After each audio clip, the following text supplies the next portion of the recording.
അഹങ്കാരിയായ കുതിര പഠിച്ച പാഠം. പണ്ടൊരു കാട്ടിൽ അഹങ്കാരിയായ ഒരു കുതിര ഉണ്ടായിരുന്നു. തന്റെ കഴിവിലും വേഗത്തിലും അഭിമാനിച്ചിരുന്ന ആ കുതിര ഒരു ദിവസം കാട്ടിലൂടെ പോകുമ്പോൾ ഇഴഞ്ഞു നീങ്ങുന്ന ഒരു പാവ ഒച്ചിനെ കണ്ടു. പതിയെ ഇഴയുന്ന ഒച്ചിനെ കണ്ട് കുതിരയ്ക്ക് പുച്ഛം തോന്നി. അവൻ ആ ഒച്ചിന്റെ അടുത്ത് പോയി അതിനെ കളിയാക്കാൻ തുടങ്ങി. കൂടെ ചൊടിപ്പിക്കുന്ന ഒരു ചോദ്യവും: നിനക്ക് എന്റെ കൂടെ മത്സരം നടത്താൻ ധൈര്യമുണ്ടോ? പാവം ഒച്ച് ആദ്യമൊന്ന് പകച്ചെങ്കിലും അഭിമാനിയായ അവൻ ഒട്ടും വിട്ടുകൊടുക്കാൻ തയ്യാറായില്ല. ഈ അഹങ്കാരി ഒരു പാഠം പഠിപ്പിക്കണം. അവൻ തീരുമാനിച്ചു. ആയിക്കോട്ടെ സുഹൃത്തെ, മത്സരം നാളെ തന്നെ നടത്താം, എനിക്ക് സമ്മതം. ഒച്ചിന്റെ മറുപടിയിൽ അമ്പരന്ന കുതിര അവനെ വീണ്ടും കളിയാക്കി കടന്നുപോയി. വീട്ടിലെത്തിയ ഒച്ച് തന്റെ വീട്ടുകാരെയും കൂട്ടുകാരെയും വിളിച്ച് വിവരം പറഞ്ഞു. അഹങ്കാരിയായ കുതിരയെ ഓട്ട മത്സരത്തിൽ തോൽപ്പിക്കാൻ അവരെല്ലാവരും ചേർന്ന് ഒരു തന്ത്രം മെനഞ്ഞു. അടുത്ത ദിവസം മത്സരം തുടങ്ങി. വളരെ അനായാസം ജയിക്കാമെന്നുറപ്പുള്ളതുകൊണ്ട് കുതിര പതുക്കെയാണ് ഓട്ടം തുടങ്ങിയത്.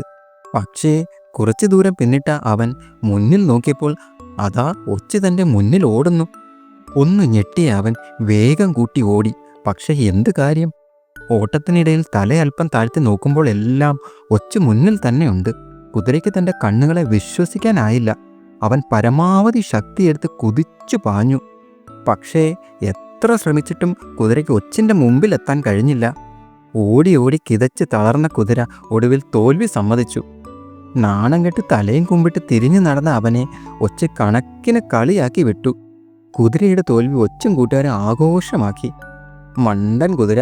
നമ്മളെല്ലാവരും ഒരുപോലെ ഇരിക്കുന്നതിനാൽ ഓരോ തവണയും അവൻ്റെ മുൻപിൽ ഓടിക്കൊണ്ടിരുന്നത് വേറെ വേറെ ഒച്ചകളാണെന്ന് അവന് മനസ്സിലായതേയില്ല. ഭാഗ്യം!